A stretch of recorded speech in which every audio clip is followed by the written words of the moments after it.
Assalamualaikum warahmatullahi wabarakatuh.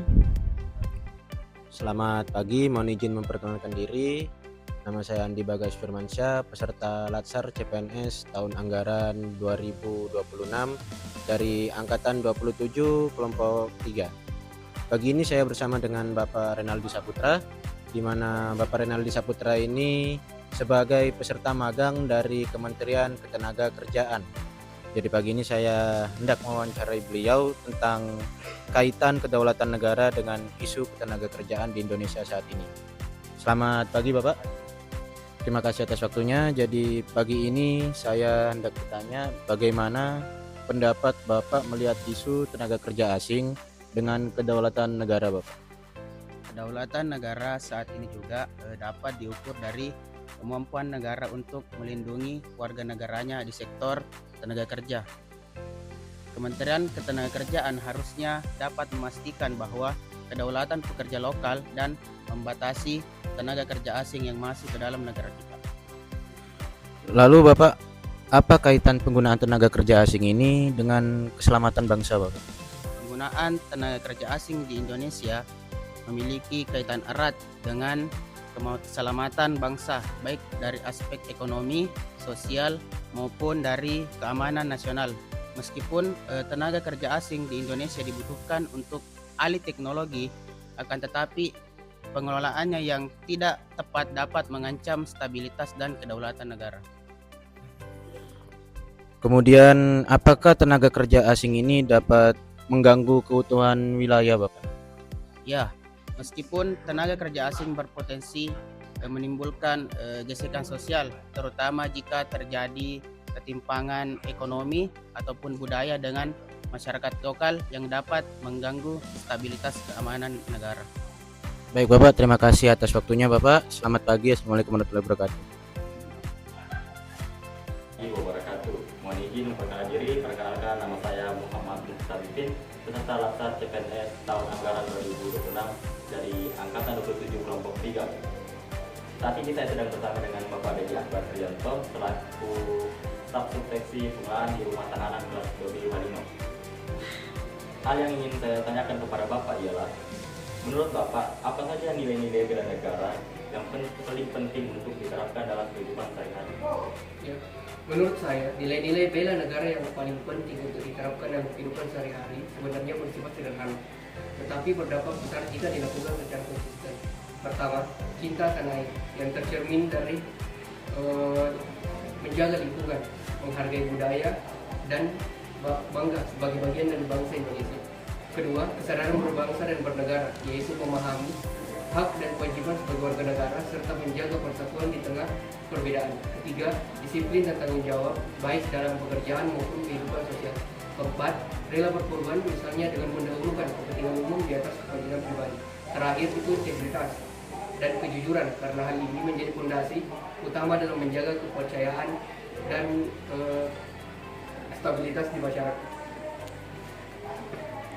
Untuk penerapannya sendiri, apakah ada kendala atau tantangan yang dihadapi dalam menjaga keselamatan lingkungan kerja atau masyarakat? Tentu, kalau untuk kendala atau tantangan pasti ada. Seperti di lingkungan kerja, tantangan bisa berupa kurangnya kesadaran sebagai individu terhadap aturan keselamatan, budaya kerja yang belum sepenuhnya disiplin, atau keterbatasan sarana dan prasarana yang mendukung. Sementara di masyarakat, tantangan yang muncul antara lain rendahnya kepedulian terhadap lingkungan, kurangnya edukasi tentang pentingnya keselamatan, serta pengaruh negatif dari perkembangan informasi yang tidak selalu disaring dengan baik. Terima kasih atas jawabannya Bapak. Sebagai penutup, saya ucapkan banyak terima kasih atas informasinya. Mudah-mudahan informasi dapat bermanfaat bagi kita semua. Assalamualaikum warahmatullahi wabarakatuh. Waalaikumsalam. Perkenalkan, nama saya Rekilya Pratama, peserta Latsar CPNS angkatan 27 kelompok 3. Baik, pada kesempatan kali ini saya bersama Pak Adam Ridwansyah selaku Kepala Rumah Tahanan kelas 2B Jeneponto. Izin Pak, jadi kami mempunyai tugas Pak terkait wawasan kebangsaan Pak. Ya. Jadi yang ingin saya tanyakan itu Pak tentang wawasan kebangsaan. Yang pertama itu Pak, apa tantangan internal yang paling berpotensi untuk menghambat peran lembaga pemasyarakatan dalam menjaga kedaulatan negara dan bagaimana solusinya, Pak? Baik, saya selaku pimpinan di Lembaga Pemasyarakatan atau Rumah Tahanan Negara khususnya di Jeneponto ini menjawab apa yang menjadi pertanyaan dari saudara Ricky sebagai peserta Latsar ya, Bang Ricky. Tantangan bagi lembaga dalam memenuhi wawasan kebangsaan mungkin seperti itu. Yang mana pastinya kami di sini sebagai petugas lembaga pemasyarakatan atau rutan memberikan kepastian hukum pastinya Pak Riki ya, kepastian hukum terhadap masyarakat ya apabila ada masyarakat yang melakukan pelanggaran hukum seperti itu. Terus pastinya juga dalam hal wawasan kebangsaan pun kami akan menjaga sama-sama kedaulatan bangsa dengan mempertahankan supremasi hukumnya.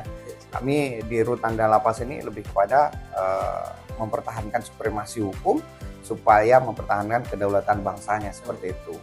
Terus tantangannya pastinya yang pertama kami ini kan ada banyak keterbatasan, terutama keterbatasan dalam hal SDM, sumber daya manusia seperti itu. Kalau anggaran pun bisa dikatakan tantangan, tapi memang anggaran itu bisa berproses selanjutnya.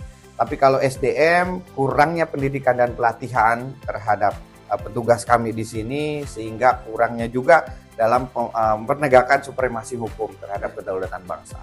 Dan tantangan lain mungkin pastinya kan ada hal-hal dalam hal pembinaan terhadap warga binaan ini mungkin secara geografis, budaya atau apa itu pasti ada tantangan-tantangan.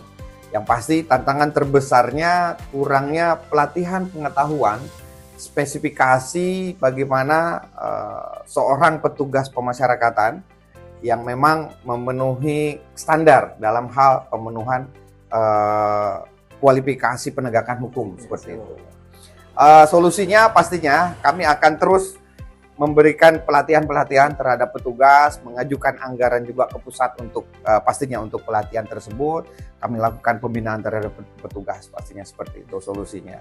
Solusi lain ya beradaptasi dengan lingkungan, letak geografis seperti apa, kami terus beradaptasi dan selalu melakukan perubahan seperti itu.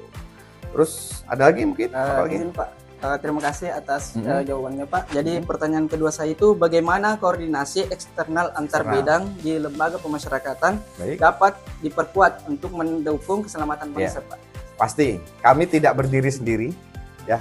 Koordinasi internal ataupun koordinasi eksternal kami lakukan, terutama sesama dengan aparat penegak hukum, baik dengan kepolisian, kejaksaan, pengadilan negeri, dan juga pastinya dengan aparat keamanan lainnya seperti Kodim, BNN, ataupun ada di setingkat kabupaten ada tempat-tempat yang penegakan hukum lainnya, baik dengan sarana-sarana kelompok-kelompok masyarakat yang memang mendukung perihal supremasi hukum, pemenuhan hukum, atau dengan adanya rutan ini kami selalu melakukan koordinasi dan juga sama-sama dalam hal pemenuhan supremasi hukum ini pastinya semuanya mendukung dari pihak keamanannya, penegakan hukum penuntutan oleh kejaksaan, peradilan oleh PN-nya mungkin seperti itu pastinya kami koordinasi.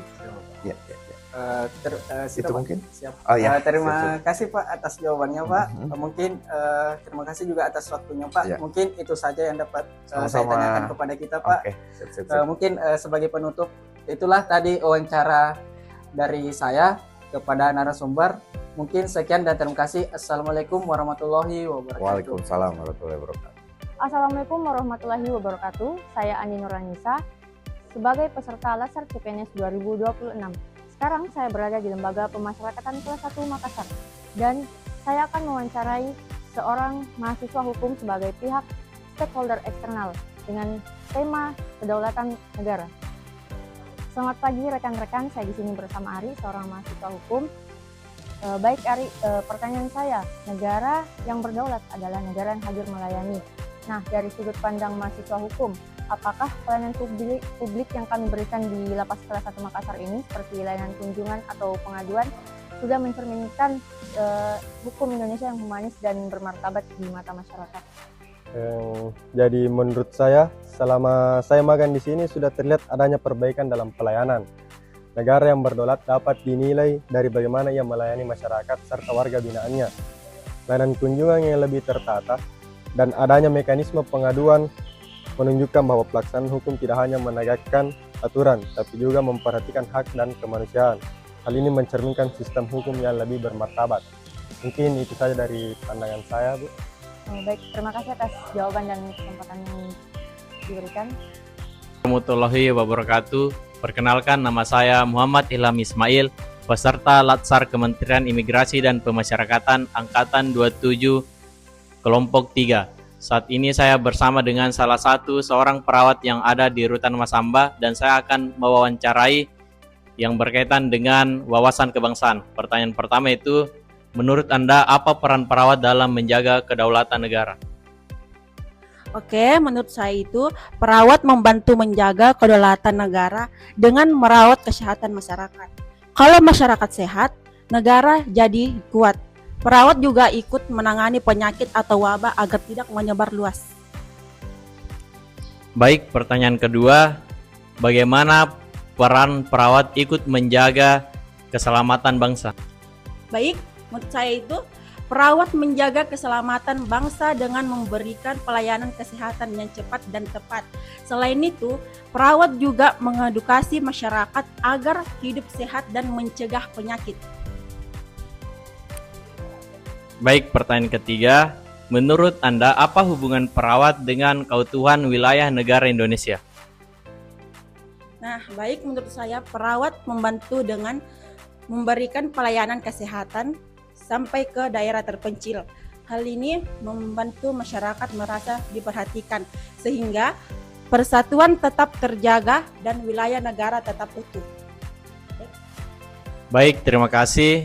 Itulah wawancara saya dengan salah satu seorang perawat yang ada di Rutan Masamba. Saya akhiri, Assalamualaikum warahmatullahi wabarakatuh.